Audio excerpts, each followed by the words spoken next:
بہت سے لوگ اعتکاف میں بیٹھ چکے ہیں اور بہت سے ہو سکتا ہے بیٹھنے کی تیاری کر رہے ہوں۔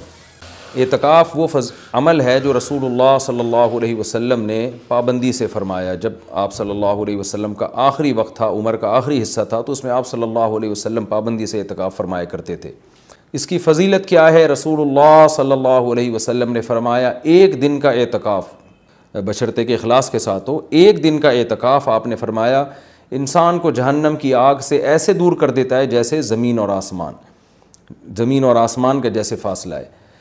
تو اللہ کو یہ عمل بہت محبوب لگتا ہے کہ اتنی مصروفیتوں میں جب لوگ دنیا کی گہما گہمیوں میں مبتلا ہیں، کوئی شخص میری خاطر سب کچھ چھوڑ چھاڑ کے میرے گھر میں آ کے پڑ جاتا ہے کہ اللہ جب تک تو مجھے معاف نہیں کرے گا، جب تک تو مجھے سیدھے راستے پہ چلنے کی توفیق نہیں عطا فرمائے گا، گویا میں تیرا در چھوڑوں گا نہیں۔ آپ صلی اللہ علیہ وسلم نے اس کی فضیلت بھی بیان کی۔ تو اعتکاف کی سب سے بڑی فضیلت کیا ہے کہ مشرق اور مغرب میں جو فاصلہ اور آسمان اور زمین میں جو فاصلہ ہے، اتنا اللہ تعالیٰ جہنم کی آگ سے انسان کو دور کر دیتے ہیں۔ دوسری فضیلت اعتکاف کی کہ اس میں ہم آپ صلی اللہ علیہ وسلم کی ایک سنت کو فالو کر رہے ہوتے ہیں، جو کام نبی نے کیا ہم وہ کر رہے ہوتے ہیں۔ اور قرآن کہتا ہے لَقَدْ كَانَ لَكُمْ فِي رَسُولِ اللَّهِ أُسْوَةٌ حَسَنَةٌ، تمہارے لیے محمد صلی اللہ علیہ وسلم کے عمل میں اسوہ حسنہ، ایک اچھا نمونہ ہے، جیسے انہوں نے زندگی گزاری تم بھی ایسا کرو۔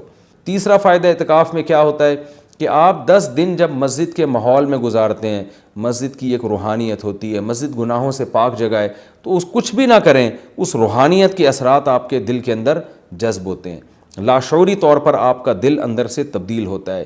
یہ اعتکاف کا تیسرا فائدہ۔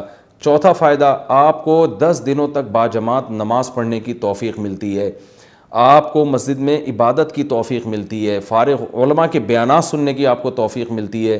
یہ ایک بہت بڑا فائدہ ہے اعتکاف کا۔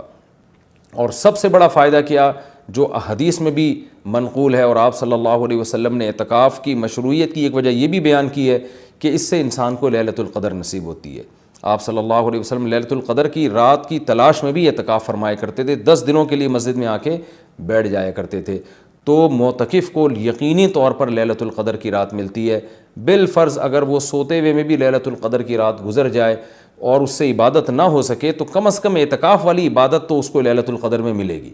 وہ قیامت کے دن یہ تو کہہ سکتا ہے اے اللہ لیلۃ القدر کی رات میں نے کوئی عبادت نہیں کی، لیکن اعتکاف والی عبادت مجھ سے ہوئی ہے اس لیے کہ میں مسجد کے اندر موجود تھا۔